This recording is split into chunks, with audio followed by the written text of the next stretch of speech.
Hello વિદ્યાર્થી મિત્રો, નમસ્કાર. જય મામાદેવ. તન્ના એજ્યુકેશનલ કેમ્પસ ગોંડલ, ધોરણ 7, વિષય સામાજિક વિજ્ઞાન, કે જેમાં આપણે પાઠ 9 પૃથ્વીની આંતરિક રચના અને ભૂમિ સ્વરૂપો જેનો અભ્યાસ કરી રહ્યા છીએ.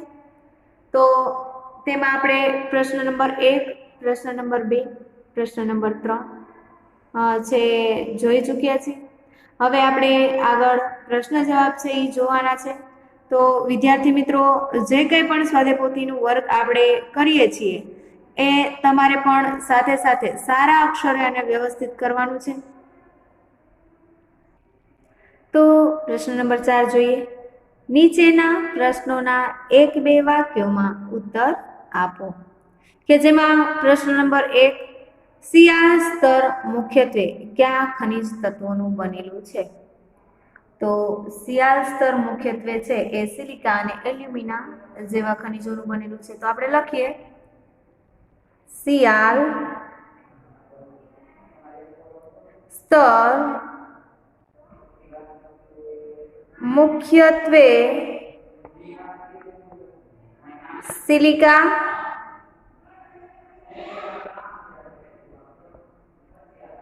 અને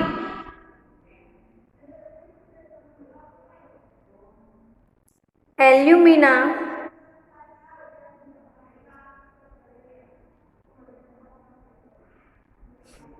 જેવા ખનિજોથી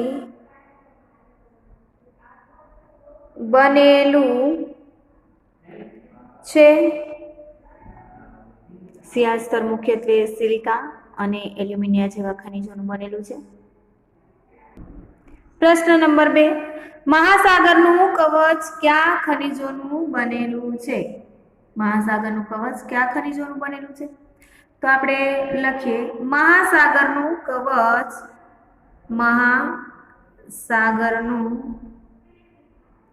કવચ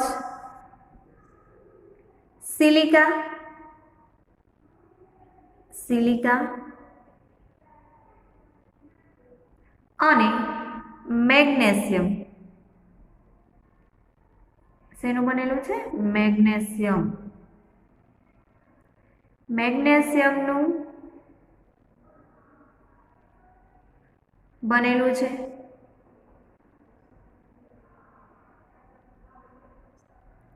ત્યારબાદ પ્રશ્ન નંબર 3, ખડકોના પ્રકાર કયા આધારે પાડવામાં આવે છે? તો આપણે જોઈએ, લખીએ ખડકોના પ્રકાર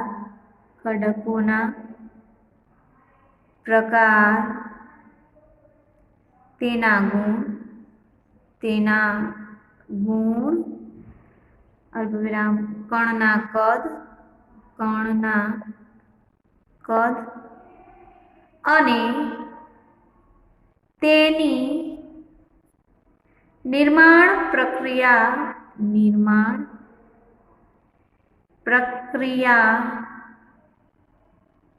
ના આધારે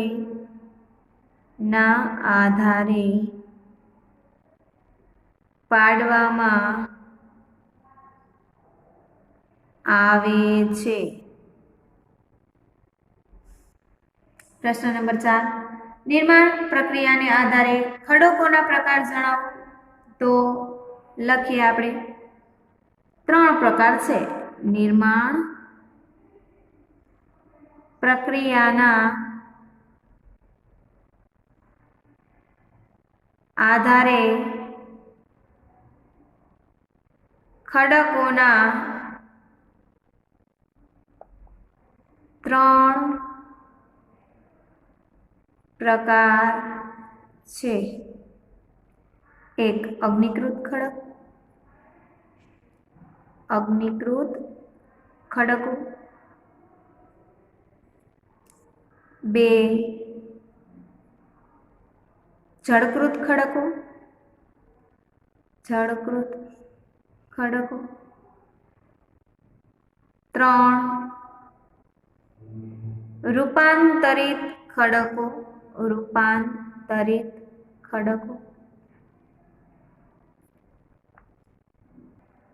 હવે જોઈએ પ્રશ્ન નંબર 5, અગ્નિકૃત ખડકો કોને કહે છે? પૃથ્વીની અંદર રહેલો મેઘમાં ઠંડો થઈ નક્કર થઈ જાય છે. આ પ્રકારે બનેલ ખડકને અગ્નિકૃત ખડક કહે છે. ત્યારબાદ પ્રશ્ન નંબર 6, અગ્નિકૃત ખડકોના પ્રકાર જણાવો. તો લખીએ અગ્નિકૃત ખડકોના 2 પ્રકાર છે. એક આંતરિક ખડક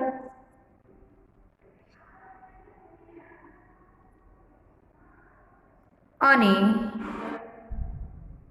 બીજું બાહ્ય ખડક. પ્રશ્ન નંબર 7, લાવા એટલે શું? તો લખીએ પૃથ્વીના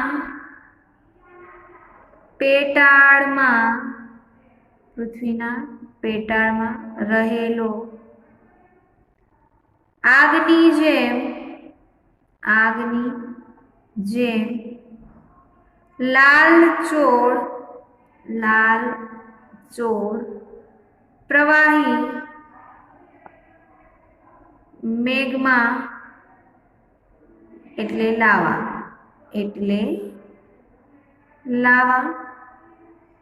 ત્યારબાદ પ્રશ્ન નંબર 8, આંતરિક અગ્નિકૃત ખડકો એટલે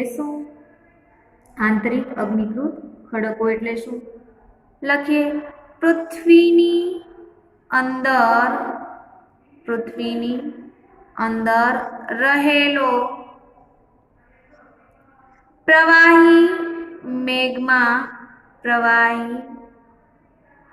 મેઘમાં ક્યારેક ભૂકવચની અંદર ઊંડાઈએ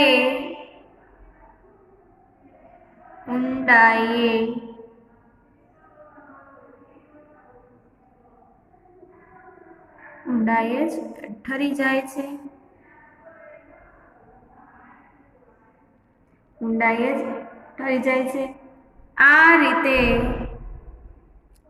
આ રીતે બનેલ નક્કર ખડકોને આંતરિક અગ્નિકૃત ખડકો કહે છે. આંતરિક અગ્નિકૃત ખડકો કહે છે. ત્યારબાદ આપણે 9મો પ્રશ્ન જોઈએ, જીવાશ્મ એટલે ક્યારે બને છે? તો લખીએ પ્રસ્તર ખડકોમાં વનસ્પતિ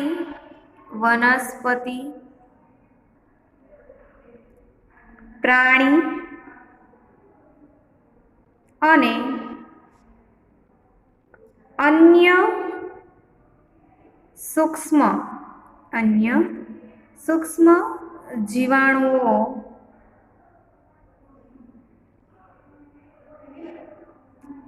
જે ક્યારેક આ ખડકોના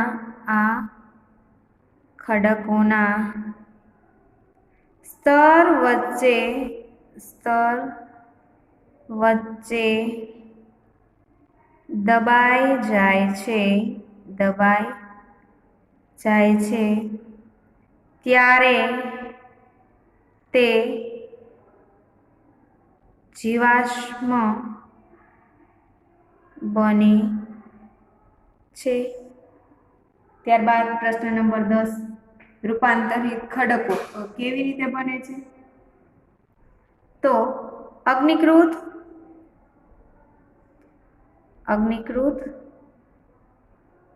ખડક અને જળકૃત ખડકો ઊંચા તાપમાને અને અતિશય દબાણના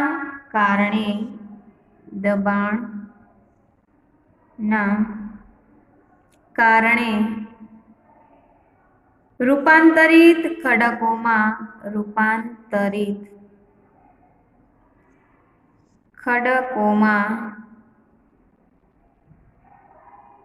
ફેરવાઈ જાય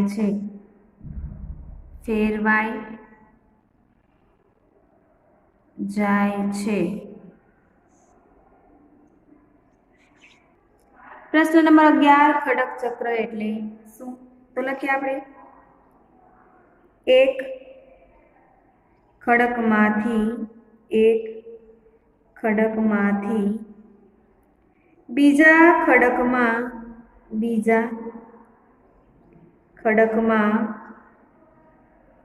પરિવર્તન થવાની પ્રક્રિયાને ખડક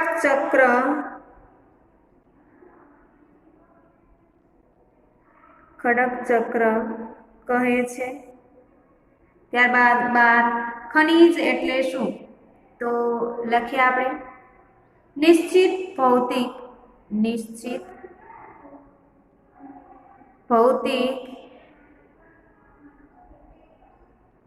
ગુણધર્મ અને નિશ્ચિત રાસાયણિક મિશ્રણ ધરાવતા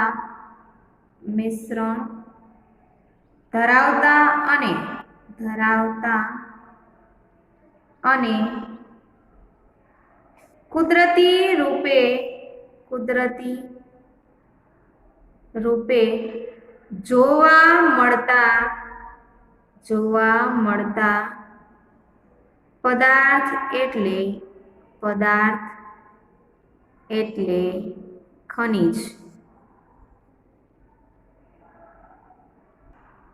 પ્રશ્ન નંબર 13, મૃદાવરણીય ભૂતકતી એટલે શું? તો લખીએ, મૃદાવરણીય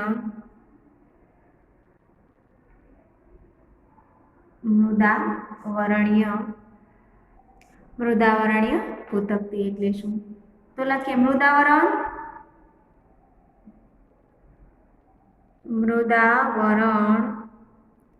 અનેક ભૂતકતીમાં વિભાજિત છે. અલ્પવિરામ, જેને મૃદાવરણીય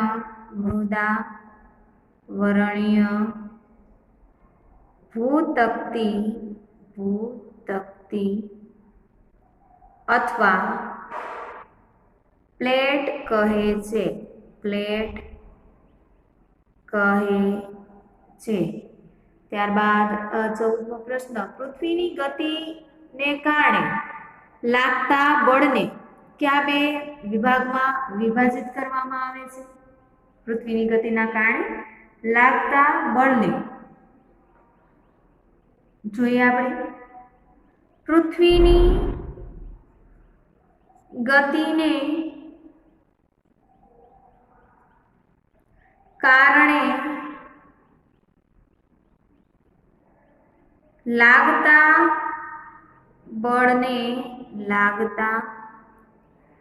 બળને આંતરિક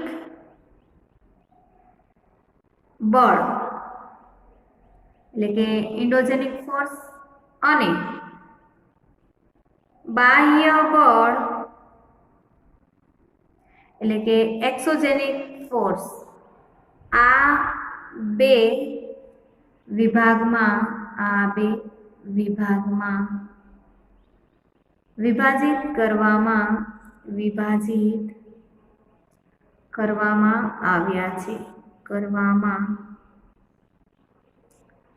આવ્યા છે ત્યારબાદ પ્રશ્ન નંબર 15 આંતરિક બળ એટલે શું તો લખીએ પૃથ્વીની ગતિને કારણે પૃથ્વીના આંતરિક ભાગમાં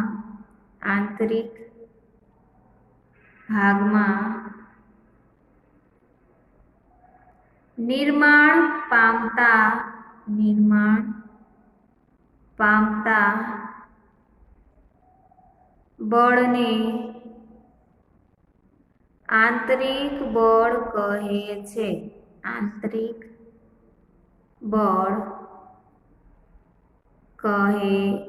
છે ત્યારબાદ 16મો પ્રશ્ન જ્વાળામુખી એટલે શું તો લખીએ જ્વાળામુખી એ ભૂકવચ પર ખુલ્લું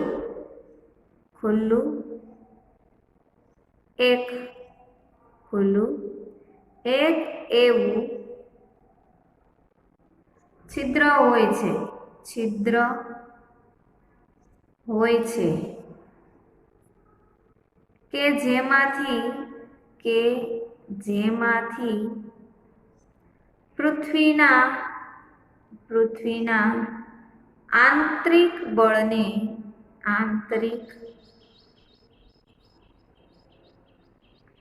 બળની આકસ્મિક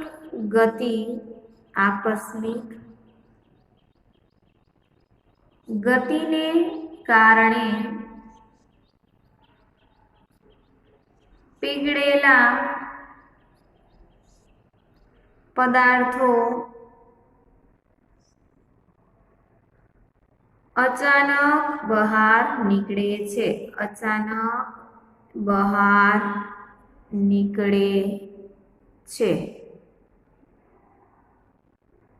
પ્રશ્ન નંબર 17 ભૂકંપ કોને કહે છે તો લખીએ મૃદાવરણીય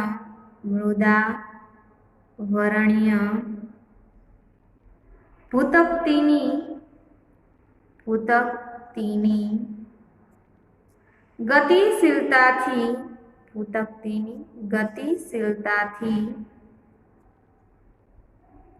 પૃથ્વી સપાટી પર કંપન થાય છે આ કંપન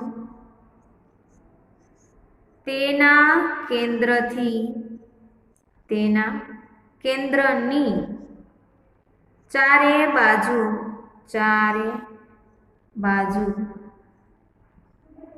ગતિ કરે છે આ કંપનને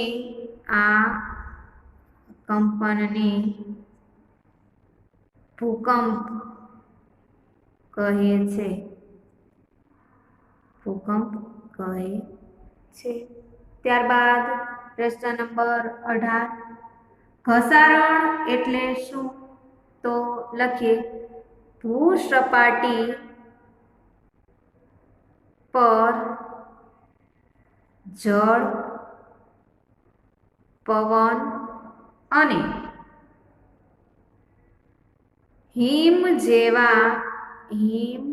જેવા જુદા જુદા ઘટકો દ્વારા થતા ક્ષયને ઘસારણ કહેવામાં આવે છે. ઘસારણ કહેવામાં આવે છે. ત્યારબાદ પ્રશ્ન નંબર 19, જળ પ્રપાત કોને કહે છે? તો લખીએ, જ્યારે નદીનું પાણી નક્કર ખડક અથવા ઊભા સીધા ઢોળાવવાળી ખીણ કે નીચાણવાળી ભૂમિમાં પડે છે તો તેને જળ પ્રપાત કહે છે.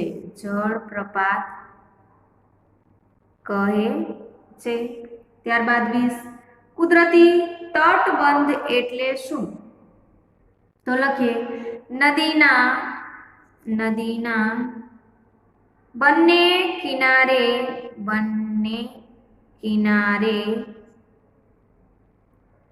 મોટા પ્રમાણમાં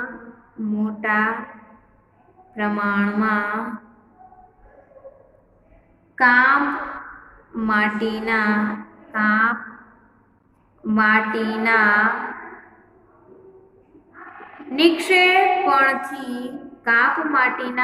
નિક્ષેપણથી લાંબા અને ઓછી ઊંચાઈના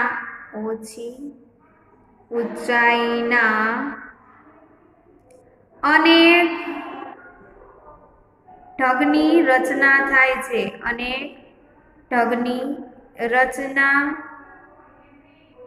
થાય છે. તેને કુદરતી તટબંધ કહે છે. 21મો પ્રશ્ન, શાખા પ્રશાખા કોને કહેવાય? તો લખીએ, નદીનો પ્રવાહ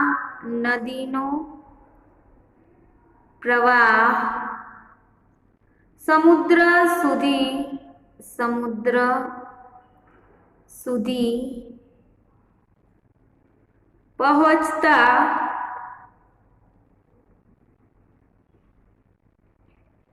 ધીમો થઈ જાય છે.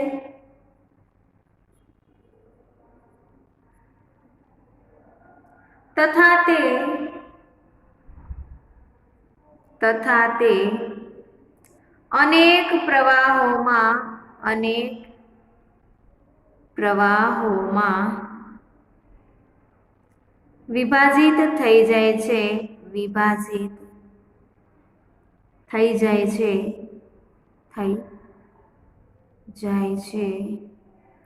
તેને શાખા પ્રશાખા કહે છે. ત્યારબાદ 22, સમુદ્રી ગુફાની રચના કેવી રીતે થાય છે? તો લખીએ, સમુદ્રના મોજા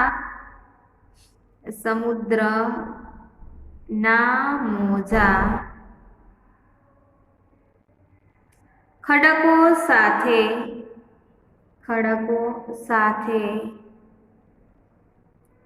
સતત અથડાયા કરે છે, અથડાયા કરે છે, જેનાથી જેનાથી તેમાં તિરાડો બને છે, તિરાડો બને છે, સમયાંતરે આ તિરાડો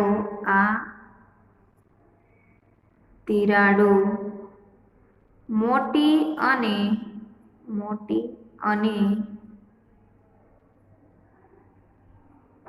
પહોળી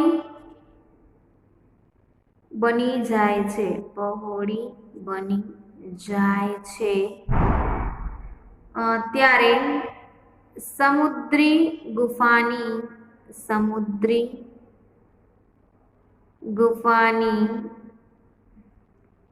રચના થાય છે,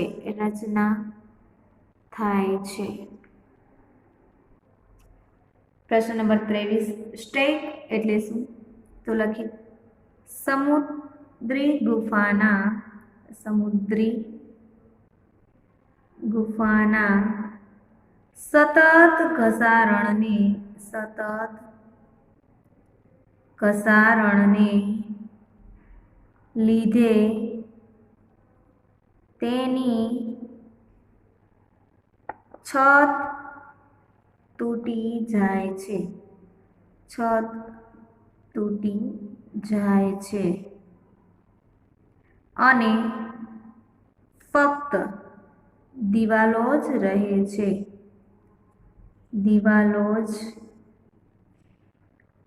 છે, આવા ભૂસ્વરૂપને સ્ટેક કહે છે. ત્યારબાદ પ્રશ્ન નંબર 24 હિમનદીની આસપાસ સરોવરોનું નિર્માણ કેવી રીતે થાય છે? તો લખીએ હિમનદી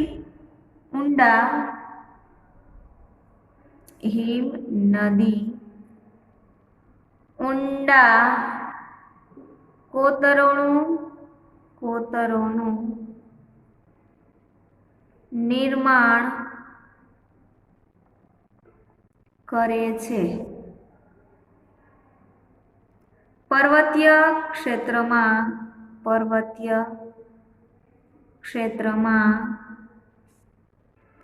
બરફ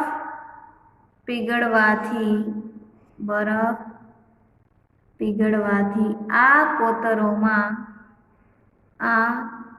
કોતરોમાં પાણી ભરાઈ જાય છે, અને ત્યાં સુંદર સરોવરનું નિર્માણ થાય છે. પ્રશ્ન નંબર 25 ડ્રમલિન કેવી રીતે બને છે? તો લખીએ હિમનદી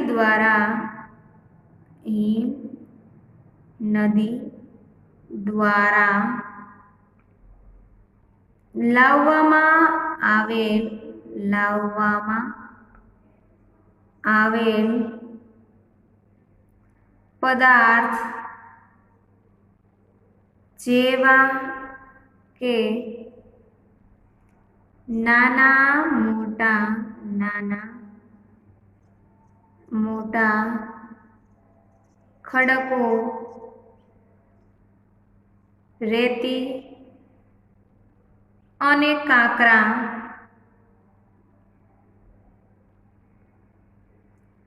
નિક્ષેપિત થતા તેના પ્રવાહ વચ્ચે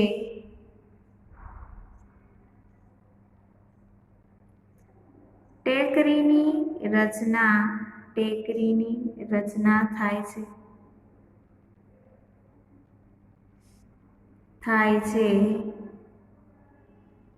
જેને ડ્રમલિન કહેવાય છે ત્યારબાદ 26મો પ્રશ્ન, લોએસ એટલે શું? તો લખીએ રેતીના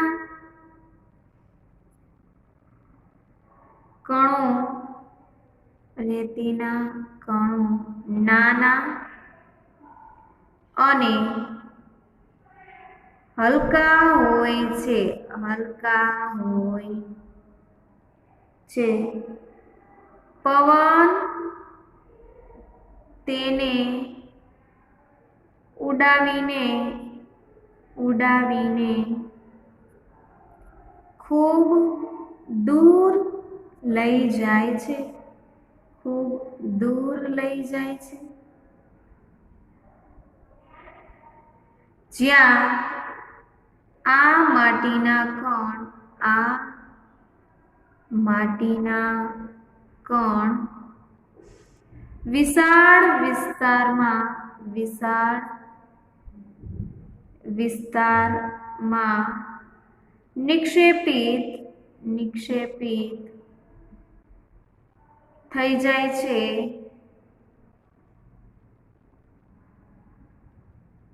તેને લોએસ કહે છે. પ્રશ્ન નંબર 7 જોડકા જોડો. એમાં વિભાગ અ અને વિભાગ બ આપેલા છે. વિભાગ અ ની સામે વિભાગ બ માં છે આડાવડા જવાબો આપેલા છે એ શોધી અને આપણે સામે છે એ સાચું લખવાનું છે.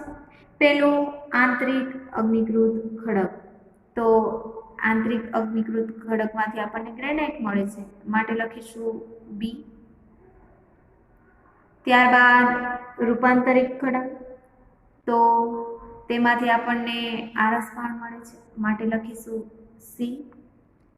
ત્યારબાદ પ્રસ્તર ખડક, તો એમાંથી આપણને રેતાળ પથ્થર મળે છે માટે લખીશું એ. ત્યારબાદ 4 બાહ્ય અગ્નિકૃત ખડક, કે જેમાંથી આપણને બેસાલ્ટ મળે છે માટે લખીશું ડી. હવે જોઈએ આપણે 2, તો એમાં પેલું છે પૃથ્વીની સપાટીનું સૌથી ઉપલું સ્તર, કે બી વિભાગમાંથી આપણે શોધી અને ત્યારબાદ સાચું છે એ લખવાનું છે, તો આવશે સી સિયાલ. ત્યારબાદ 2 નદીનું કાર્ય, તો એની સામે આપણે લખશું પૂરના મેદાનો છે એ બને છે ડી. ત્યારબાદ 3 પવનનું કાર્ય, તો એમાં આપણે લખીશું લોએસ બી. અને 4 હિમ નદીનું ઘસારાત્મક સ્વરૂપ, તો એની સામે આપણે લખીશું એ ગોળાસની. અને અહીંયા આપણે પાઠ 9 જે પૂર્ણ કરીએ છીએ, જે તમારે વ્યવસ્થિત સારા અક્ષરે તમારી સ્વાધ્યાય પોથીમાં લખવાનું છે અને સાથે સાથે પાકું પણ કરવાનું છે. જય મામાદેવ.